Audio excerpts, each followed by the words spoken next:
what if everything you desire could be attracted not just by, speaking it, but by truly feeling it? That's a really fascinating idea, isn't it? The thought that our emotions, our energy, might be just as powerful, maybe even more powerful than just our words alone. Exactly.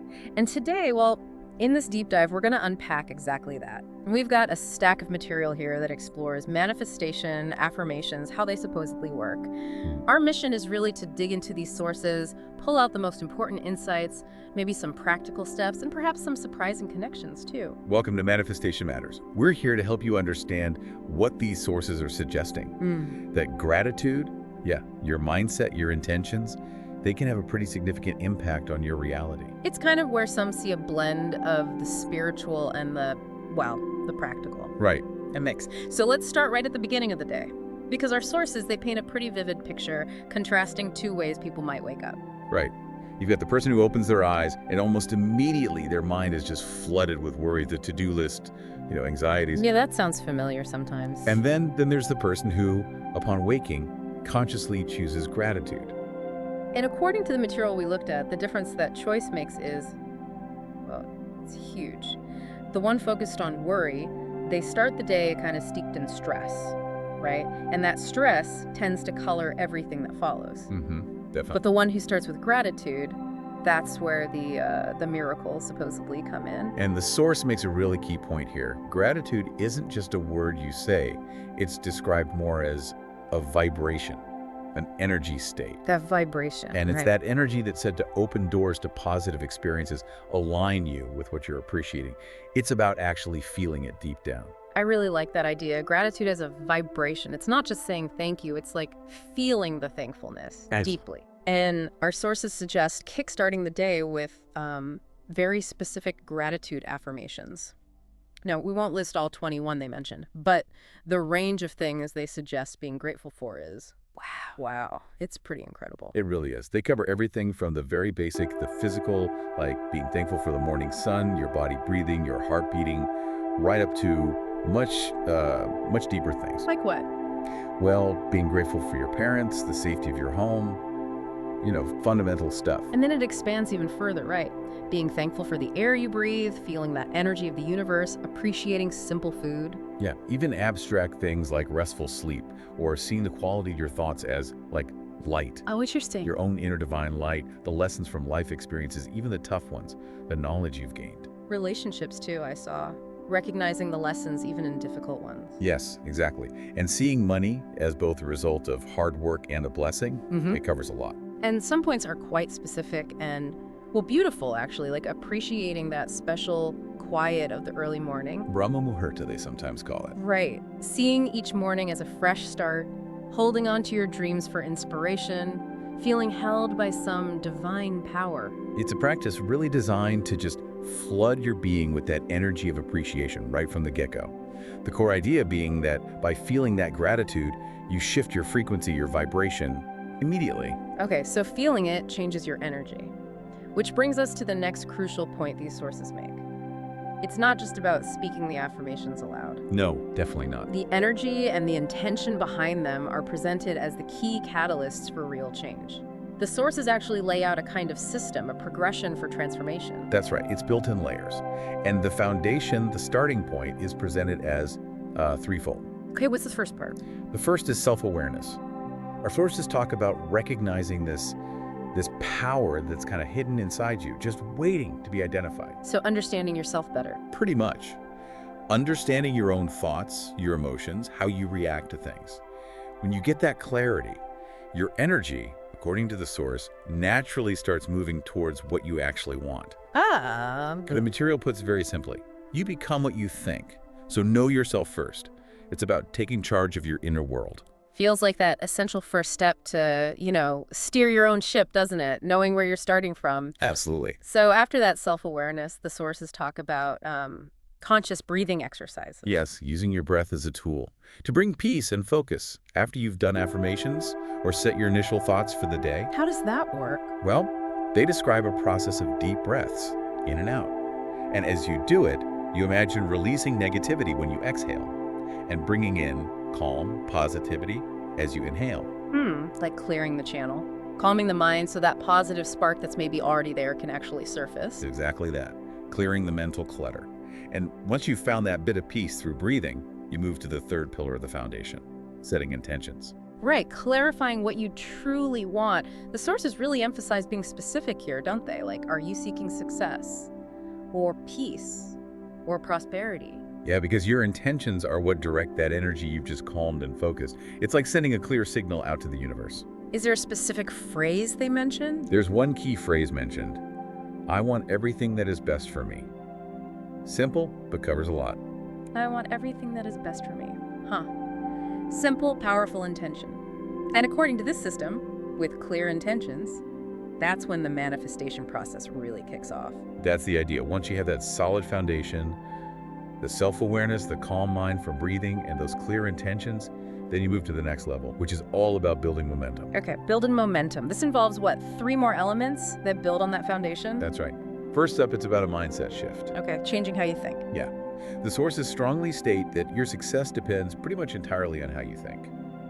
So shifting your mindset means deliberately directing your thoughts towards positivity. And the idea presented is what? Seeing opportunities everywhere. Kind of. Seeing opportunities in every situation. If you have the right mindset, they say you have a solution for every problem. That thought, I can do it, is said to align the universe with you. It's that power of self-belief again, showing up in your thinking. Exactly. Then comes energy alignment. Getting your energy aligned, your vibrations. And when they are, you attract more of that same energy. That's the concept. So how do the sources say you achieve this alignment? By getting your body, mind, and spirit working together in harmony. The source says this strengthens your intentions and speeds up the manifestation process. Right. It's about getting your whole being on the same frequency as what you desire. That makes sense. You can't just wish for something mentally if your body feels tense or your spirit feels, I don't know, apathetic. Precisely. And finally, with your mindset shifted and your energy aligned, you get to the actual manifestation practices. Okay, the doing part. This is presented as the culminating step, where you integrate your thoughts, your intentions, and your energy. And the central truth here is simple, but, well, profound. You become what you think. So the core practice, according to these sources, is straightforward but needs depth. Thinking and, crucially, feeling that what you want is already yours. Yes. Visualizing it with that vivid sensation that you already possess it or are experiencing it now. Feeling it as real. The sources even point to successful people. Oprah Winfrey, Jim Carrey, Tony Robbins, suggesting they followed similar principles. Yeah. Whether that's literally true or just illustrative, the point stands. It's the idea that by feeling it as real now, you activate that desired vibration. Now, what about the words themselves, the affirmations? How do they connect to the universe? Our sources introduce 4 roots that give affirmations their power.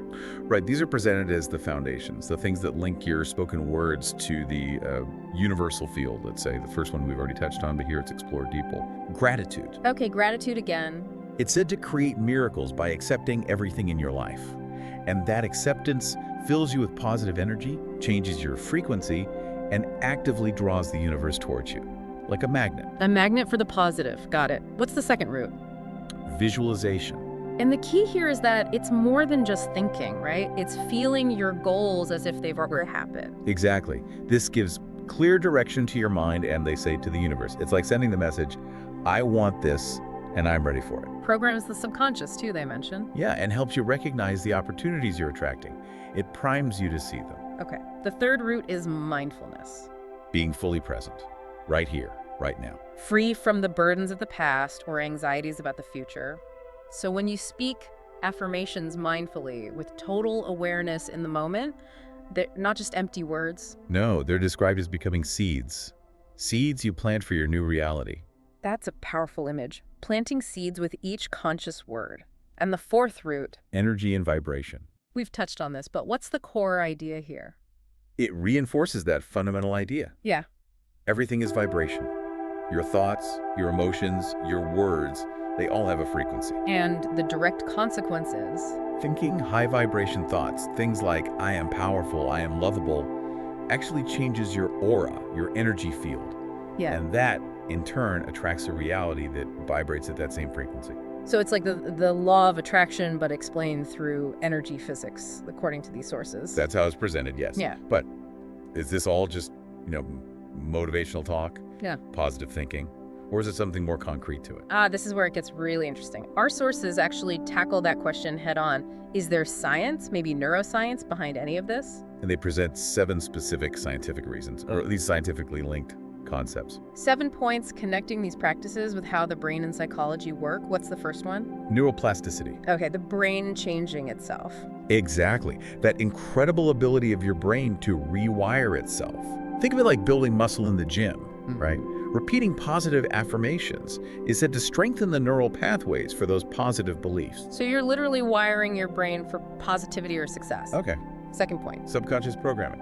The subconscious mind, described as like a super powerful computer.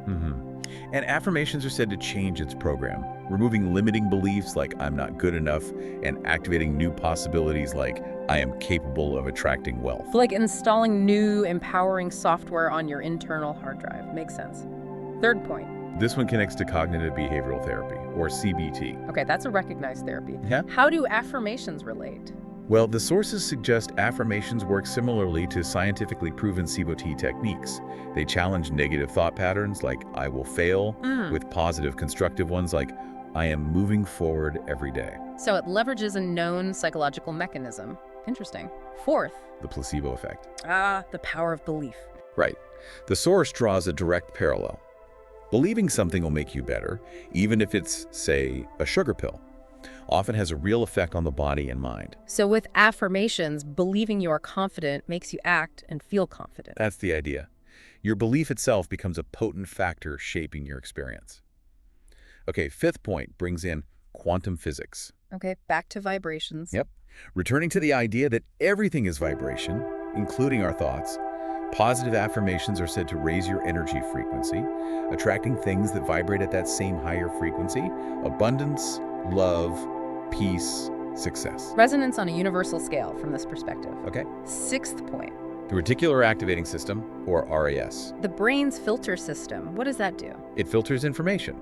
So if you affirm that you attract opportunities, you're essentially programming your RAS to start noticing those opportunities in your environment, things you might have previously overlooked. So your brain actively starts scanning the world for what you've told it to expect.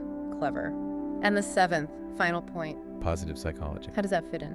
Well, focusing on positivity through affirmations is said to increase your energy, motivation, enthusiasm. Pretty standard positive psychology concepts. And that boost changes your behavior, your decisions, and ultimately your destiny. Okay, wow. So to sum up, the sources present affirmations not as some kind of magic, but with potential roots in science. Yeah, they suggest these practices might change brain wiring, rewrite subconscious beliefs, challenge negative patterns, harness the placebo effect, maybe even uplift energy frequency, program your focus. And form a basis for a happier, more fulfilling life. That's a really powerful perspective when you look at it through those lenses. It is. And to illustrate it, our sources share a story of transformation about a young man named Arjun. Okay, tell us about Arjun. Well, Arjun lived in a small village, and he felt like a complete failure, just convinced he could never achieve anything significant. Thoughts like, I'll never be successful, were just constantly running through his head. Sounds like a tough place to be. Very. Until he met a wise person, described as a saint. And what was the saint's advice? Anything complex? Actually, something deceptively simple, but really impactful. The saint told him basically, if you believe you are capable of achieving success, success will come to you. Your thinking is what determines your future. Simple, but profound. Did the saint give him anything specific to do? Yes, a specific affirmation to use. He told him to repeat this every single morning. I am capable. I am moving closer to my dreams every day. I have the strength to overcome any difficulty. I am capable. I am moving closer to my dreams every day. I have the strength to overcome any difficulty. Okay. Initially, Arjun apparently found it strange. Doubted if just saying words could really change anything. But he stuck with it. And did it work? Over time, he started noticing a shift. His thinking actually changed. He began seeing opportunities, even in challenges. His confidence grew, and gradually he became more and more successful in his life. So Arjun's story serves as this kind of illustration, doesn't it? How changing your thought patterns, your beliefs, can make dealing with life's difficulties feel, well, more manageable. Exactly. It's presented as a call to action, really, for anyone listening. The sources wrap up this section with a direct question for you, the listener. So, do you want change in your life? Start today and say to yourself, I am capable, I can be successful. And that final encapsulating statement, your thought creates what you want to be. Wow. So yeah, we've taken a pretty deep dive today into this connection between our inner state, gratitude, thoughts, beliefs, energy, and our outer reality. Exploring the ideas presented in the sources, which touch on both spiritual concepts and what they suggest are scientific principles. There's definitely a lot to think about. Yeah. But the central idea these sources convey seems clear. There's this deep relationship between what we cultivate inside and what we experience outside. And if these sources are onto something, if your thoughts truly are energy capable of rewiring your brain and attracting matching vibrations, then what incredible potential lies within your own mind, just waiting to be consciously directed? It's a really provocative question to leave you with, something to consider. We really want to thank you for joining us on this exploration today. If this deep dive brought you any value or sparked some thoughts, please do let us know by hitting that like button. Yeah, absolutely. And if you haven't already, maybe consider subscribing. That way you won't miss future deep dives into other fascinating topics like this one. And your feedback is genuinely important to us. We'd really love to hear what resonated with you from this conversation, so please drop a comment below. Let us know your thoughts. Definitely. And if you know someone who might benefit from hearing about this, the power of the mind, manifestation, please share this deep dive with them. Help us spread the knowledge. Thanks again for being with us on the deep dive. We'll catch you on the next one.